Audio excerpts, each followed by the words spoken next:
Hey guys, today I'm going to show you how to work through a sample problem dealing with forces and Newton's second law, which is F net equals mass times acceleration. I got this problem from smithviz.com. So it says here that a block of mass m is pulled along a rough horizontal surface by a constant applied force of magnitude F1 that acts at an angle theta to the horizontal as indicated in the image below. The acceleration of the block is a1, and it wants us to express all algebraic answers in terms of m, f1, theta, a1, and fundamental constants. So it wants us to draw a free body diagram showing all the forces on block m.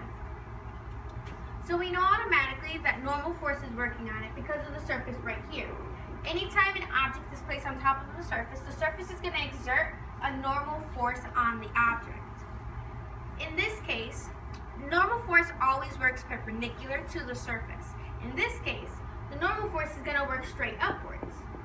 Let's say, for instance, our surface looked like this and our block was placed like that. The surface would exert a normal force perpendicular to the surface, so that's what it would look like. But in this case, ours is just going straight up. Now, it also tells us that our applied force, or it shows us in the diagram, that our applied force is working at an angle. Now, we know that the sum of all the vertical components, all the vertical forces, have to equal 0 because the object is not moving up or down. It's not moving in the vertical direction. So that means all our positive forces and all our negative forces have to equal 0. So we know that the normal force and the applied force have to add up and be equal and opposite to our force of gravity. Now we know force of gravity is working on the objects because all objects on Earth have the force of gravity working on it. Now it tells us in the problem that the object is being pulled along a rough horizontal surface. Anytime we get words like rough, we know that friction is going to come into play. Now friction always works against the object's motion or impending motion. Now the object is moving to the right, which means our friction would be working to the left.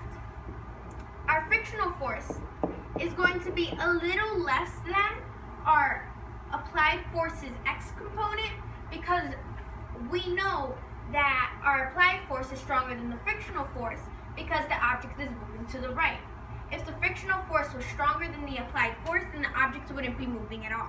So now it wants us to derive an expression for the normal force exerted by the surface on the block. So let's redraw part of our free body diagram so you can get a better look at this.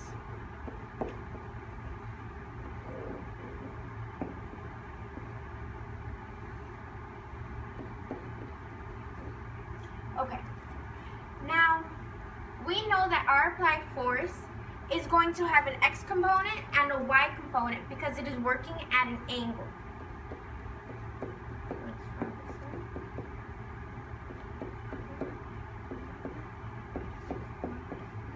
Now, our applied force in the y can also be written as applied force sine theta. And then our force of gravity is equal to mass times acceleration of gravity. Now, we are going to be looking at Newton's second law for this, which is F net is equal to mass times acceleration. Because there is no acceleration in the vertical component, we can already take this out. And because there being no acceleration, it automatically cancels out the mass. So right now, this means that our normal force and our applied force in the y should add and be equal and opposite to the force of gravity. So let's write this out. So our normal force plus our applied force in the y should be equal and opposite to our force of gravity. And that means it equals 0 because everything is equal to each other. Now if we rearrange this to solve for the normal force, we get Fn equals positive mg, because we are adding mg from the left side to the right side, and minus the applied force in the y, because we are subtracting it from the left side and putting it to the right. And then this is our expression for normal force. So let's redraw our free body diagram again. It wants us to derive an expression for the coefficient of kinetic friction, mu, between the block and the surface. So we're going to name it space. So we are looking at the frictional force and the applied force in the x.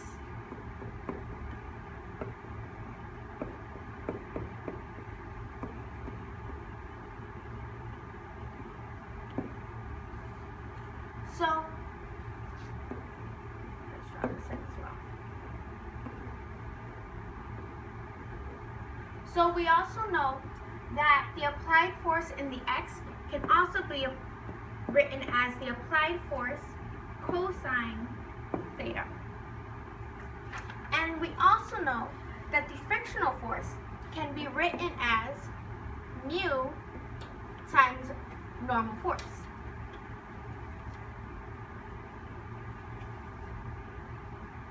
Now, we are going to use Newton's second law again. So F net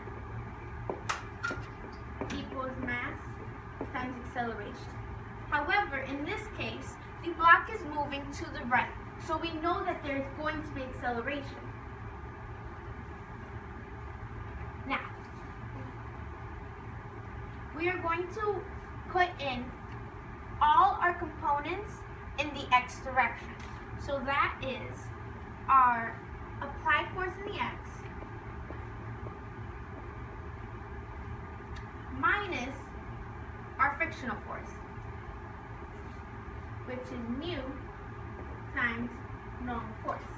This is going to be equal to m times acceleration. Now, now let's try and get all our components of the force of friction on one side and everything else on the other side. So essentially we're creating an expression for the entire force of friction. So it's going to look like this. So mu times normal force equal to our x component of applied force minus our mass and acceleration. Now, in the problem before, we had gotten the formula for normal force. All we need to do is substitute that formula in for our normal force component, and we're able to divide normal force out from the mu and bring it over to the right side, so that then we only get our equation for mu. So this is what it's going to look like. Mu is equal to our x component of applied force minus our mass times acceleration all over the force we had got, the expression we had gotten before for normal force, which is mass times the acceleration of gravity minus the y component of applied force. And then this is our expression for mu. This one, it just wants us to sketch a graph of the speed of velocity and the displacement x of the block's function of time t if the block had started from rest at x equals 0 meters and t equals 0 seconds. So v is over here and t is over here. And so it just looks like an arrow straight going up because it's increasing at a constant acceleration.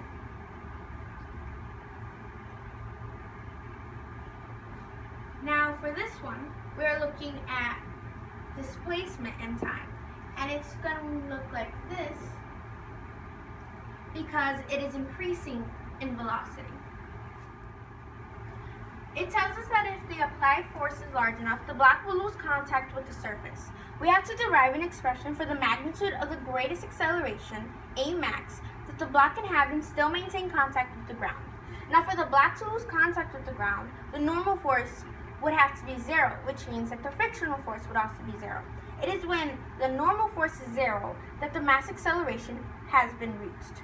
So we're going to look at this in two components, in the x and in the y. So because it tells us that if the applied force is large enough, we're looking at F max, meaning applied force max. And because it's in the x, we are going to have cosine. And because it is in the x direction that the object is moving, we are also going to have the mass and acceleration maximum from our F naught equals ma from beforehand. So now we're solving, or we're trying to get it equal to F max. So we're going to bring cosine to the right side. So we get F max equals our mass and acceleration maximum all over our cosine theta. Now for the y component, we're going to do the same thing and try to get F max on one side and all the other components of the formula on the other side. So we're looking at the applied forces maximum, so we're going to have F max again. And because it's in the y component, we are having sine theta minus mg equals 0. From beforehand, when we had our F naught equals ma, because there was no acceleration, we just canceled it out, meaning that all of it had to equal 0. And so now all we were trying to do is to get sine theta and mg to the right side, so we get F max on its own side. So that just means that we are going to add mg to the right side, and then we are going to divide sine theta from F max and put it under mg. So this one is going to look like F max equals mg over sine theta. Now because our x, we were able to get F max on one side in our x and y components, we're able to set them equal to each other. So we're able to get them equal to each other. So we get our mass and acceleration maximum over cosine is equal to mg, our mass and acceleration of gravity, over sine theta. Now, because we are trying to get A max to one side, we have to get mass and cosine over to the right side so we get A max on its own. So this is what it looks like. Accelerations max equals our acceleration of gravity in parentheses cosine over sine.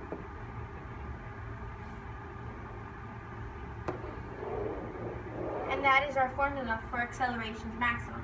Now what happened with the m is that because we had it on both sides, they canceled each other. And so then we were just left with A max, cosine, sine, and gravity. And then that's how we got to our end formula.